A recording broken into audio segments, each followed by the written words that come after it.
नमस्कार मित्रों, आज मैं पुनः एक बार आपके समक्ष उपस्थित हुआ हूँ।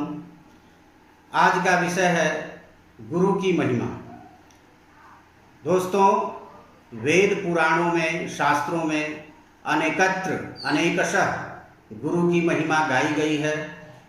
तो आज हम गुरु को याद करते हैं, गुरु को प्रणाम करते हैं और गुरु की महिमा क्या है उसके बारे में जानते हैं। आप भी जानें और सभी लोगों को भी बताएं।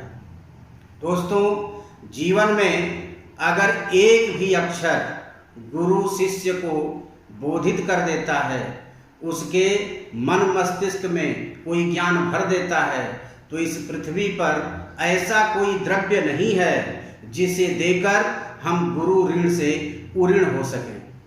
कहा भी गया है, एकमेवाक्षरम यस्तु गुरु शिष्यम प्रबोधयेत् पृथिव्याम नास्ति तद्द्रव्यम यद्दत्त्वा चा नृणी भवेत्। अर्थात ऐसा कोई द्रव्य नहीं है जो हम देकर गुरु के ऋण से मुक्त हो सके। दोस्तों, गुरु शब्द दो अक्षर से बना हुआ है, गु और रु। गु अंधकार का प्रतीक है, अज्ञान रूपी अंधकार का, और रु ज्ञान रूपी प्रकाश का द्योतक है। कहा भी गया है, गु शब्दस्त्वंधकारस्य रु शब्दस्तन्निरोधक अंधकार निरोधित्वात् गुरुरित्य भिधीयते। अर्थात गुरु की महिमा है कि छात्र के जीवन में, शिष्य के जीवन में जो अज्ञान रूपी अंधकार छाया हुआ है, गुरु उस अंधकार को दूर कर ज्ञान का प्रकाश भर देता है।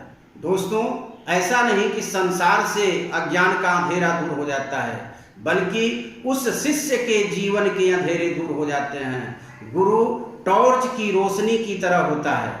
शिष्य उस टॉर्च की रोशनी में अपना पथ प्रशस्त करते हुए मंजिल को प्राप्त कर लेता है, और अन्य रास्ते के दोनों तरफ अंधकार छाए हुए हों, उससे कुछ लेना देना नहीं है। केवल अपनी मंजिल को प्रशस्त करते हुए और आगे बढ़ जाना है।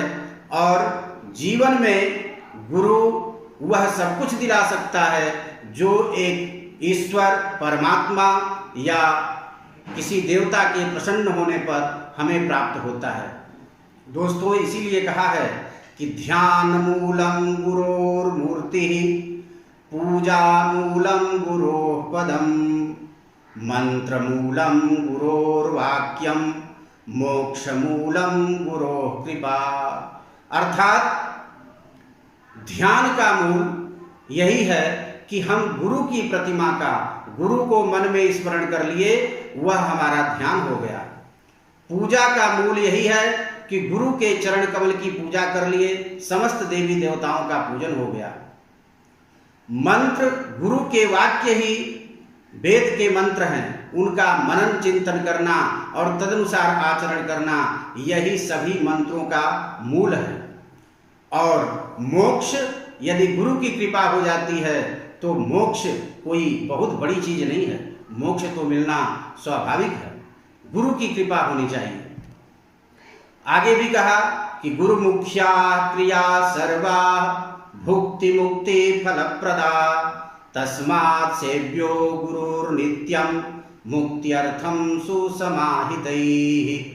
अर्थात गुरु के मुख से निकली हुई विद्या ही हमें भोग और मोक्ष को देने वाली होती है।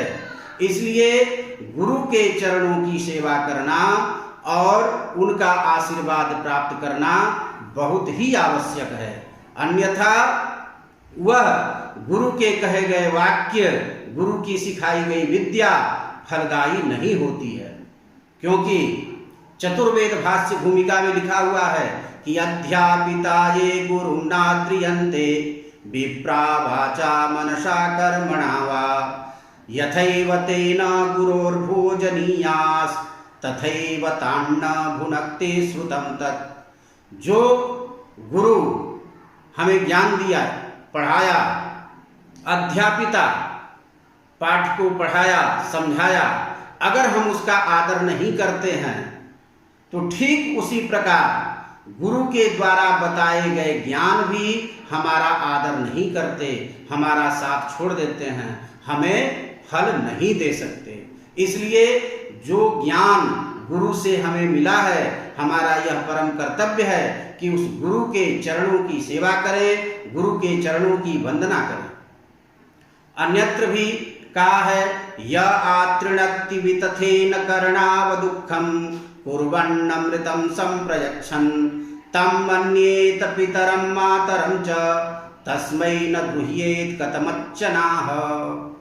जो गुरु हमारे कानों को ज्ञान से भर दिया है, हमारे नेत्रों को ज्ञान रूपी अंजन से खोल दिया है, उसका आदर करना ही करना है, उसके साथ कभी भी द्रोह नहीं करना है। और कैसे आदर करना है? तम मन्येत पितरम मातरम च, उसको माता और पिता के समकक्ष मानकर उसकी पूजा करनी है, उसकी सेवा करनी है, उससे कभी भी द्रोह नहीं करना है।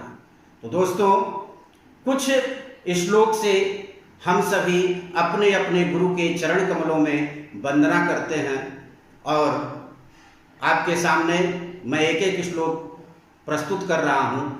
अखंड मंडलाकारं व्याप्तं येन चराचरं तत्पदं दर्शितं येन तस्मै श्री गुरवे नमः।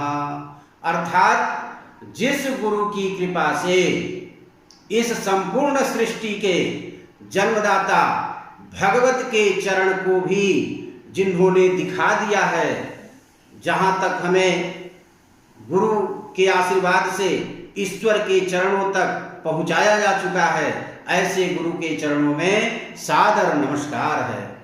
अज्ञानतिमिरान्धस्य ज्ञानाञ्जनशलाकया चक्षुरुन्मीलितं येन तस्मै श्री गुरवे नमः।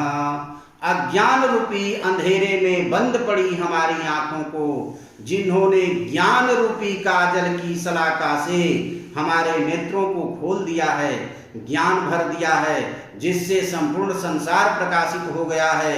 ज्ञान क्या है, अज्ञान क्या है, जिससे हम भली भांति समझ पाते हैं। ऐसे गुरु के चरणों में सादर प्रणाम है। आगे कहा, एकम नित्यम विमलमचलम सर्वधी साक्षीभूतम भावातीतं त्रिगुण रहितं सद्गुरुं तं नमामि। एक गुरु ही है जो संपूर्ण भावों से परे है, संपूर्ण देवी देवताओं से परे है, लेकिन वह किसी देवी देवता से कम नहीं है, किसी भगवान से कम नहीं है, क्योंकि गुरु ही है जो हमें गोविंद का दर्शन करा देता है, गोविंद से मिला देता है। गुरु गोविंद दो खड़े काके लागू पाए, बलिहारी गुरु आपकी गोविंद यो बताए। एक भक्त के सामने गुरु और गोविंद दोनों प्रकट हो गए, खड़े हैं। शिष्य असमंजस में पड़ गया कि पहले मैं किसे प्रणाम करूं। फिर उसने सोचा कि जिस गुरु की कृपा से गोविंद का साक्षात्कार हुआ है, निश्चय ही वह गुरु उस गोविंद से बड़ा है। यह मानकर सबसे पहले भगवान को प्रणाम न कर अपने गुरु को प्रणाम किया। तो इसी प्रकार हम सभी अपने गुरु के चरण कमलों में शीश झुकाते हैं, प्रणाम करते हैं, उनका अभिनंदन करते हैं, उनका स्वागत करते हैं और उनकी कृपा हम सबके ऊपर सदैव बनी रहे, यही कामना करते हैं। दोस्तों, नमस्कार।